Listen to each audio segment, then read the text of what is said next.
کہ اللہ تعالیٰ جہاں پر کسی کی روح قبض کر رہا ہے وہاں ملک الموت نہیں روح قبض کر رہے، یا مثلا کہیں ملک الموت روح قبض کر رہے ہیں تو وہاں اللہ تعالیٰ روح قبض نہیں کر رہا؟ کیا یہ مطلب لیں؟ یا یہ مطلب لیں کہ نہیں، دونوں باتیں درست ہیں، اللہ نے سبب بنایا ہے ملک الموت کو کہ وہ ہماری روح قبض کرے، لہٰذا دونوں باتیں صحیح ہیں۔ اگر ملک الموت روح قبض کر رہا ہے تو اس کا مطلب ہے اللہ روح قبض کر رہا ہے، اور جس کی بھی روح قبض ہو رہی ہے تو وہ اللہ بھی کر رہا ہے اور ملک الموت بھی روح قبض کر رہے ہیں۔ یہ سبب ہے، پوری کائنات کا نظام اللہ نے سبب اور مسببات کے طریقے سے بنایا۔ اس میں کوئی شک نہیں کہ اللہ صمد ہے، اللہ کو کسی چیز کی ضرورت نہیں ہے، اللہ کو اس چیز کی ضرورت نہیں ہے کہ وہ سبب بناتا کائنات میں، اللہ سبب بناتا پھر ہی روح قبض ہوتی، وہ خود بھی کر سکتا تھا، اس کو ضرورت نہیں تھی کہ وہ کسی تک رزق پہنچانے کے لیے کوئی سبب بناتا، خود بھی بنا سکتا ہے۔ من و سلوہ نازل ہوا، ہر ایک کو من و سلوہ نازل ہو سکتا تھا، ہدایت کے لیے بھی ضرورت نہیں تھی، لیکن خود اللہ تعالیٰ نے اس نظام کو پسند کیا ہے کہ ہر چیز کا، جس چیز کو خلق کیا اللہ نے وہ کسی نہ کسی چیز کے لیے سبب ہے۔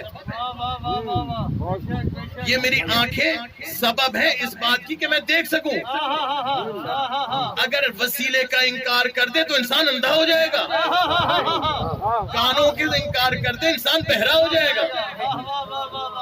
ہر نعمت کائنات میں کوئی ایسی شے نہیں ہے جو کسی نہ کسی چیز کے لیے خلق نہ ہوئی ہو۔ اللہ نے کسی چیز کو فضول خلق نہیں کیا، نعوذ باللہ، اس کا کوئی فعل ایسا نہیں ہے جو کسی مقصد کو پورا نہ کرنا۔ اس لیے اللہ تعالیٰ نے جو نظام بنایا ہے کائنات کا وہ مسبب الاسباب، خدا اس نے نظام ایسا بنایا جس میں سبب ہے، خود اس نے ایسا نظام بنایا، خود اس نے چاہا ہے۔ اب سوال آگے چلا کے بچے بیٹھے ہیں، آہستہ آہستہ کر کے چلتے ہیں، اچھا سبب بن گئے، اب لوگ کیا یہ سمجھیں کہ یہ سبب جو بن گیا اب خالی یہی سبب رہ گیا جو کام انجام دے رہا ہے، اور نعوذ باللہ خدا جو وحدہ لا شریک ہے وہ کچھ نہیں کر رہا، یعنی اس سے منقطع ہو گیا۔ اس کو کہتے ہیں من دون اللہ، اللہ سے بغیر۔ یہ یہودیوں کا عقیدہ ہے جو کہتے تھے کہ اللہ تعالیٰ کے ہاتھ بندھے ہوئے ہیں، ایسا نہیں ہے۔ ہمارا مسلمانوں کا عقیدہ یہ ہے کہ اللہ تعالیٰ ہر چیز پر قادر ہے، اور جو بھی اس نے سبب بنائے اس کی قدرت سے باہر نہیں ہے۔ جو اس نے ملائکہ خلق کیے اور جو کام وہ ملائکہ انجام دے رہے ہیں، اور جو ہادیہائے برحق اس نے خلق کیے ہیں، جو انبیاء علیہ السلام اس نے ہدایت کے لیے بھیجے یا ائمہ معصومین علیہ السلام ہدایت کے لیے بھیجے، وہ اللہ تعالیٰ کی قدرت سے باہر نہیں ہے۔ اب اگر وہ کسی کو عطا کرتے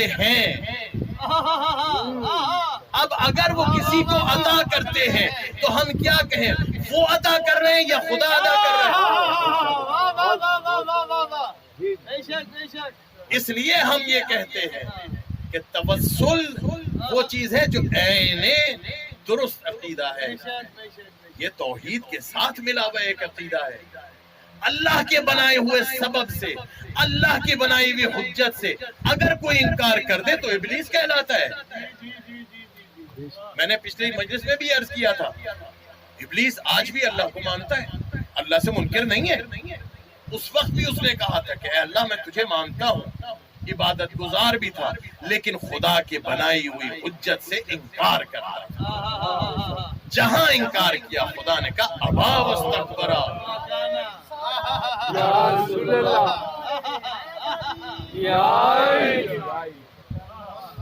بس حجت ہے خدا، حجت ہے جس کو خدا نے حجت بنا دیا، جس کو خدا نے فیض بنا دیا خدا اور مخلوقات کے درمیان میں، وہ وسیلہ ہے کہ جن کے در پر اگر انسان نہ آیا تو ایسا ہی ہوگا کہ جیسے آنکھوں سے انکار کر کے انسان آنکھیں بند کر لے اور کہے میں دیکھ رہا ہوں۔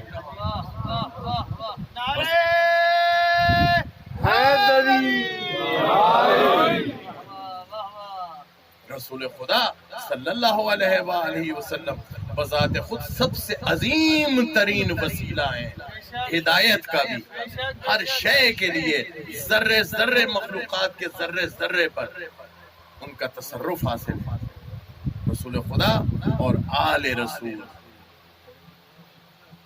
رسول خدا صلی اللہ علیہ وآلہ وسلم کے بارے میں کیا اللہ تعالیٰ نے یہ نہیں فرمایا تھا صلی اللہ علیہ وسلم؟ صلوات بھیجو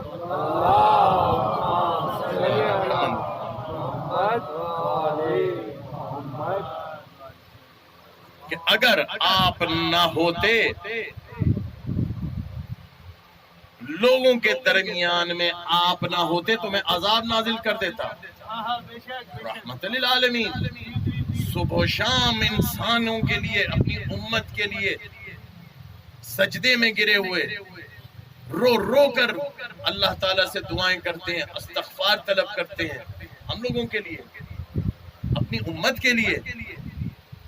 ایک عام انسان کسی اپنے بھائی کے لیے دعا کرتا ہے، کیا اللہ نہیں سنتا؟ اور کہاں رحمت للعالمین جن کی دعا رد نہیں ہوتی۔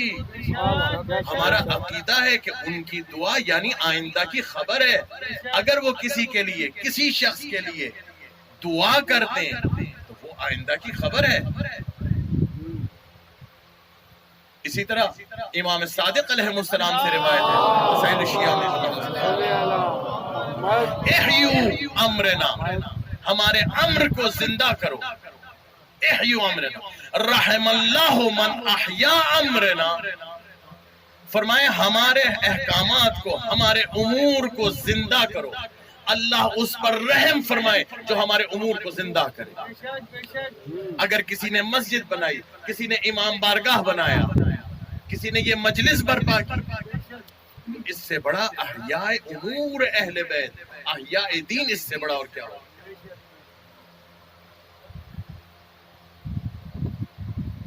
اچھا تھوڑا تھوڑا صلوات بھیجیں اور آگے بھی آتے ہیں۔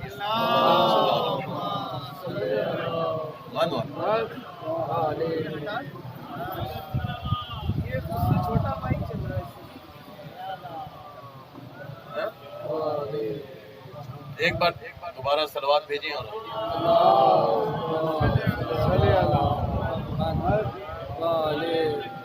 اللہ اکبر، اللہ اکبر، یا رسول اللہ، یا رسول اللہ،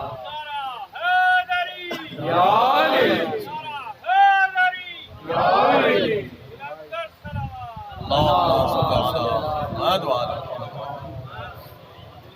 یا ایھا الذین آمنوا اتقوا اللہ وابتغوا الیہ الوسیلہ۔ وابتغوا کا لفظ ہمیں یہ بتاتا ہے کہ اللہ نے کہا کوشش کرو، یہ وسیلے ایسے نہیں ہے کہ تمہیں اتنی آسانی سے مل جائیں، کیونکہ یہ بہت بڑی عظیم نعمت ہے۔ ان وسیلے تک پہنچ گئے تو اللہ تک پہنچ گئے، جو اللہ تک پہنچ جائے اس کو پھر کیا چاہیے؟ جس کو اللہ مل جائے اس کو اور کیا چاہیے؟ امام حسین علیہ السلام فرماتے ہیں،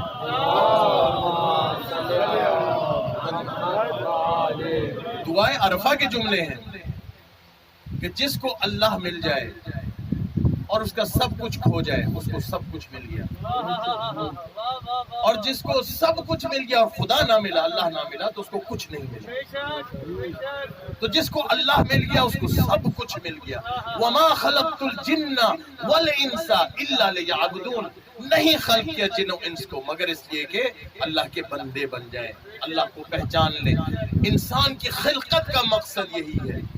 وَابْتَغُوا إِلَيْهِ الْوَسِيلَةَ، اللہ تک پہنچنے کے لیے اگر انسان کو صحیح وسیلہ مل جائے تو اس سے بڑی اور کیا نعمت ہوگی؟ اس کو سب کچھ مل گیا۔ ایک روایت آپ کے سامنے عرض کرنا چاہتا ہوں۔ انسان کے لیے سب سے بڑا کٹھن مرحلہ کب ہوگا؟ یہ زندگی کچھ نہیں، مسافر خانہ، اس میں جتنی بھی تکلیفیں ہوں ہوتی رہیں، 100 سال 80 سال 60 سال بندہ جیے گا، دنیا سے چلا جائے گا، جو مصائب ہوئے مر گیا، بات ختم ہو گئی۔ اب جو زندگی شروع ہوگی اس میں کیا قبر کا منظر، قبر کی منزل بھی گزر جانے والی ہے، برزخ، عالم برزخ ختم ہو جائے گا۔ تو سب سے سخت ترین مرحلہ ہر انسان جن و انس کے لیے کون سا ہے؟ یوم الدین، روز قیامت۔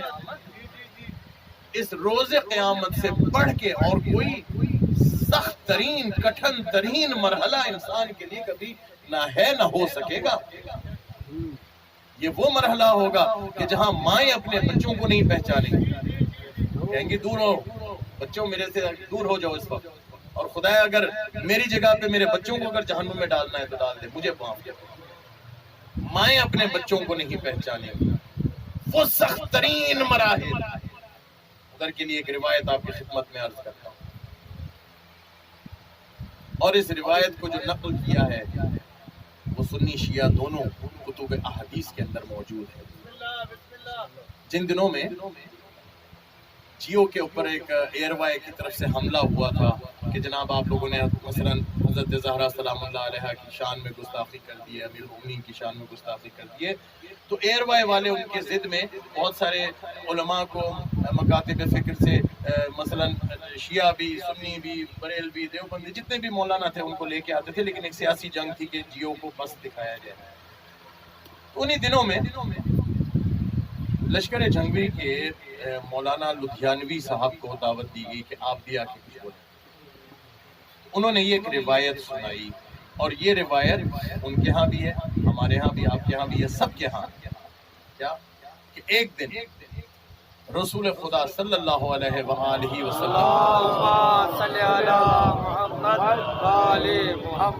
ان کی دختر گرامی حضرت زہرا سلام اللہ علیہ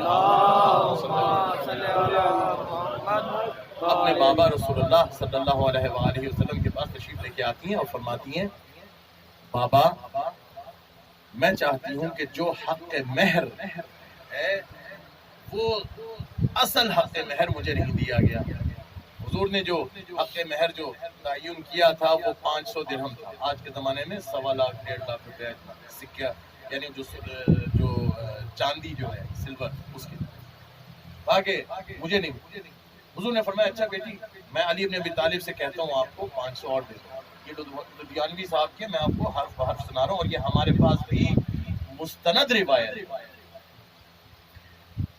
کہا کہ بابا 500 رسول اللہ نے فرمایا کہ اور میں کہوں علی بن ابی طالب سے کہ دے دیں؟ کہا نہیں، میں آپ کے پاس کسی دولت کے لیے یا پیسے کے لیے نہیں آئی، بلکہ میں یہ چاہتی ہوں کہ مجھے روز قیامت شفاعت کرنے کے لیے اپنے محبین کے لیے وہ طاقت اور وہ قدرت چاہیے کہ جو میرے ہاتھ میں ہو اور وہ میرا مہر۔ کہا ابھی سیدہ کے جملہ یہ زبان سے صادر ہوا سلام اللہ علیہ، اسی وقت جبرائیل امین تشریف لے کے آئے، سبز مسند کے اندر لپٹا ہوا وہ سند تھی، اس کو کھولا گیا، اس میں یہ لکھا تھا کہ سیدہ کے پاس یہ حق محفوظ ہے روز قیامت کے لیے۔ آگے اب یہ روایت ختم نہیں ہوئی، یہ لدھیانوی صاحب جو فرما رہے ہیں آگے روایت ختم نہیں ہوئی۔ کہا پھر روز قیامت آیا، روز قیامت تمام انبیاء و مرسلین موجود ہیں، رسول خدا صلی اللہ علیہ وآلہ وسلم ایک تخت پر تشریف فرما ہے، دائیں بائیں انبیاء ملائکہ کا ہجوم، ایسے میں منادی ندا کرتا کہتا ہے کہ اے لوگو یا ایھا الناس، اے لوگو اے انسانوں اپنی نظروں کو جھکا دو، اس لیے کیونکہ دختر پیغمبر حضرت فاطمہ الزہرا سلام اللہ علیہ تشریف صلی اللہ علی محمد، اپنی نظروں کو جھکا لو۔ انبیاء کو بھی حکم ہے کہ نظروں کو جھکا لیں۔ یہ سیدہ سلام اللہ کار حضرت زہرا سلام اللہ علیہ تشریف لے کے آتے ہیں، چاروں طرف سے حوروں نے گھیرا ہوا ہے، ایک نور ہی نور ہے۔ اسی وقت دوبارہ منادی ندا کرتا ہے، یا سیدہ اللہ یہ فرما رہا ہے کہ سب سے پہلے جنت میں داخل ہونے والی، سب سے پہلے جنت میں قدم رکھنے والی آپ جنت میں تشریف لے کے جائیں۔ حضرت زہرا شان و شوکت کے ساتھ جنت کے دروازے تک تشریف لے کے جائیں گی، لیکن جنت کے دروازے پر پہنچنے کے ساتھ ہی منہ موڑ لیں گی۔ حضرت زہرا نے جنت کے دروازے سے منہ موڑ لیا. ملائکہ نازل ہوں گے, حضرت جبرائیل کہیں گے یا سیدہ کیا ماجرا ہے؟ جنت کا دروازہ ہے. اللہ نے کہا ہے کہ آپ سب سے پہلی قدم رکھنے والی ہوں گی. کیوں قدم نہیں رکھتی؟ جنت آپ کی مشتاق ہے. سیدہ فرمائیں گی اے جبرائیل میں چاہتی ہوں کہ آج لوگ جو میرا دنیا میں مقام نہیں سمجھتے تھے آج وہ سمجھ جائیں کہ زہرا کون ہے. سلام اللہ. یہ وسیلہ کیا کیسا وسیلہ؟ آج میں یہ چاہتا ہوں. اللہ فرمائے گا کہ سیدہ آپ کیا چاہتی ہیں؟ آپ کیا چاہتی ہیں؟ فرمائے کہ میں یہ چاہتی ہوں کہ جو میرا حق تھا شفاعت کا وہ آج میں استعمال کروں. اس سخت ترین مرحلے پہ جہاں ہر انسان کو اپنی ذات کی بڑی ہوگی, تکلیف اور پریشانی میں ہوگی, اللہ حکم دے گا کہ یا سیدہ جس کو بھی آپ نے جنت میں داخل کرنا ہے, جس کی چاہیں آپ شفاعت کریں. اور روایت کے الفاظ یہ ہیں کہ جس طرح پرندہ اپنی چونچ سے صحیح مغز کو نکالتا ہے چیزوں سے, اس طریقے سے سیدہ اپنے ماننے والوں کو جدا کرتی ہے کہ آ جاؤ فلانے, آ جاؤ فلانے. تم نے میرے سجاد کی مجلس کی تھی, تم نے ایک آنسو میرے حسین کے لیے بہایا تھا, تم نے ایک گلاس پانی دیا تھا میرے حسین کے ماننے والوں کو, تم میری حسین کی زیارت کے لیے گئے تھے, تم نے امام بارگاہ بنایا, کوئی کام کیا تھا جو سیدہ کے لطف و کرم کے نگاہ اس پر ہو جائے, اس فیل پر. سیدہ فرمائیں گے اب روایت ادھر ختم نہیں ہوتی. یہ لدھیانوی صاحب کیا فرما رہے ہیں؟ فرماتے ہیں جا کے دیکھ لیجیے گا یوٹیوب پہ, کہتے ہیں جب جن لوگوں کی شفاعت ہو چکی ہوگی نا وہ سب ایک طرف جب الگ ہو جائیں گے, اب ان سے کہا جائے گا کہ جنت میں داخل ہو جائیں. یہ بھی دروازے پہ آ کے رک جائیں گے اور وہ یہ کہیں گے ہم بھی چاہتے ہیں کہ ہماری قدر و منزلت آج دنیا والے سمجھیں کہ جن کی شفاعت سیدہ کر دیں ان کی کیا مقام و منزلت ہے. ہم بھی جنت میں نہیں جائیں گے جب تک جن کو ہم نہ لے جائیں. اللہ کہے گا کہ جس نے تمہیں سیدہ کی اور ان کی اولاد کی محبت میں اگر ایک گھونٹ پانی دیا ہے, اگر سیدہ کی محبت میں ایک نوالا کھانا دیا ہے, اگر سیدہ کی محبت میں اور ان کی اولاد کی محبت میں لباس دیا ہے, اگر سیدہ اور ان کی اولاد کی محبت میں کوئی نیکی تمہارے ساتھ کی ہے تو تمہیں اختیار ہے کہ اس کو بھی لے جاؤ.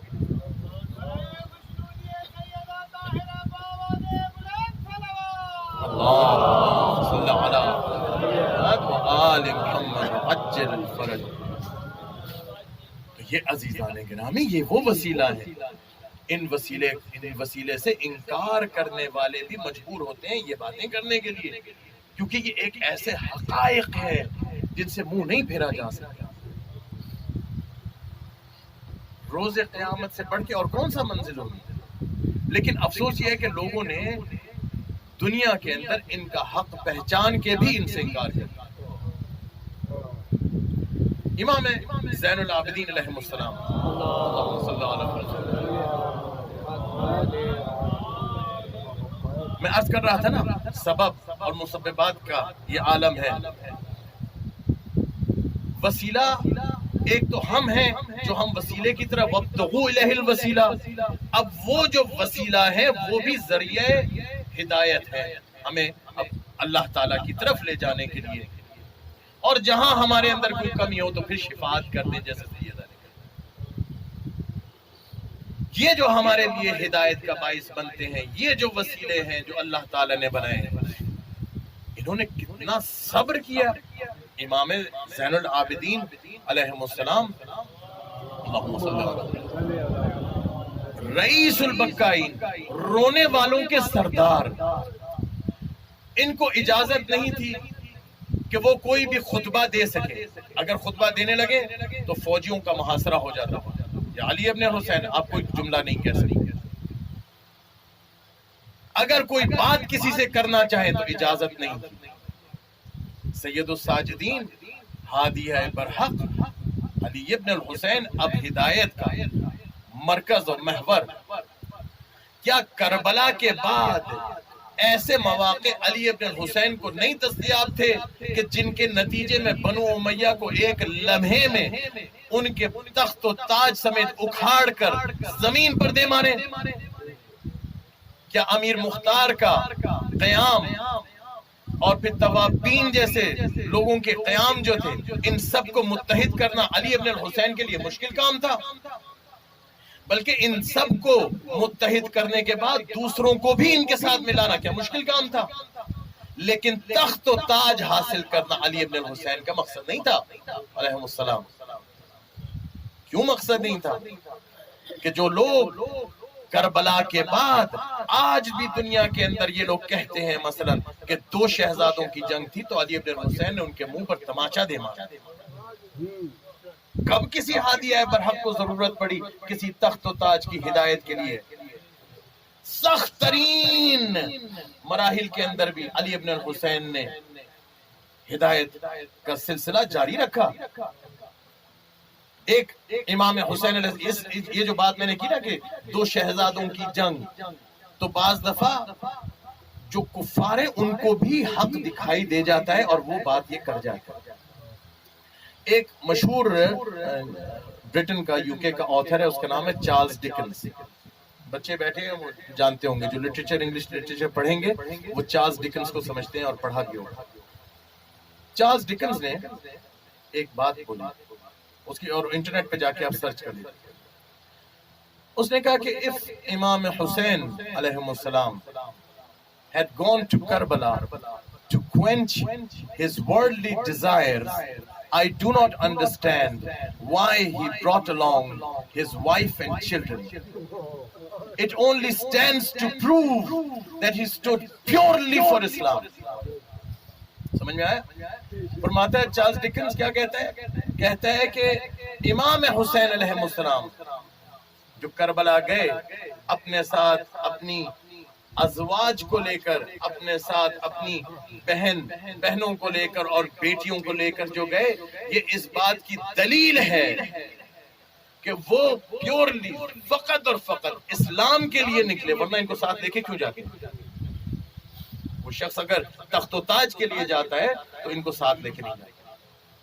تو امام سجاد علیہ السلام نے بھی ایک ایسا فعل انجام دیا 30 سال 35 سال یا 40 سال کیا کہ اس طریقے سے ہدایت کا سلسلہ شروع کیا کہ تخت و تاج کو لات مار دی اور کہا تخت و تاج مجھے نہیں چاہیے، جبکہ بہت آسانی سے حاصل کر سکتے تھے۔ اور ان کے بعد امام باقر علیہ السلام اور ان کے بعد امام صادق علیہ السلام، انہوں نے بھی تخت و تاج کی طرف رخ نہیں کیا، حالانکہ بنو امیہ کو ختم کرنا ایک لمحے کا کام تھا۔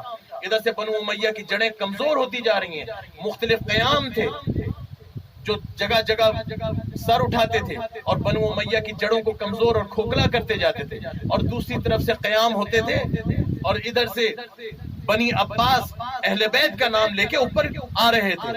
تو کیا آسان نہیں تھا؟ لیکن ان تینوں ادوار کے اندر جب ان کے لیے بہت آسانی سے تخت و تاج حاصل کرنا تھا، تخت و تاج کو نہیں حاصل کیا۔ کیوں؟ کیونکہ سلسلہ ہدایت کو آگے لے کے جا رہے ہیں۔ آج کوئی کہہ سکتا ہے کہ حسین ابن علی کے بیٹے نے جب تخت و تاج کو جب لے سکتے تھے بآسانی نہیں لیا تو 2 شہزادوں کی جنگ کیسے؟ یہ معاملات کچھ اور تھے۔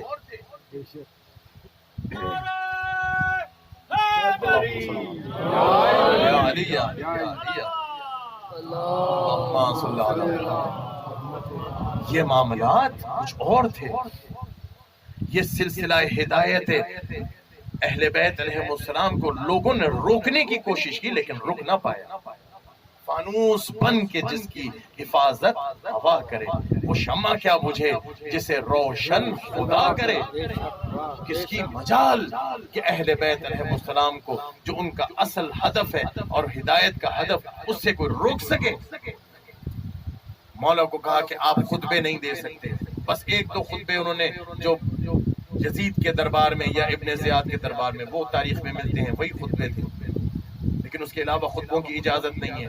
ٹھیک ہے، اجازت نہ ہو، علی ابن الحسین علیہ السلام نے دعاؤں کا سہارا لیا۔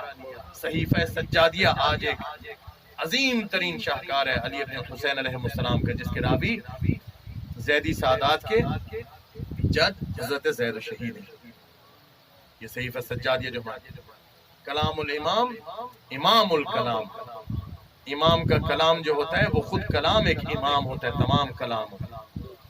کسی شخص نے کہا کہ یہ جو لوگ کہتے ہیں کہ یہ بہت بڑی چیز ہے صحیفہ سجادیہ، عرب تھے، ہوگا ہم بھی بنا لیتے ہیں، ہم بھی ایک ایسی دعا بنا سکتے ہیں، بسم اللہ بناؤ، آج تک نہ بنا سکے.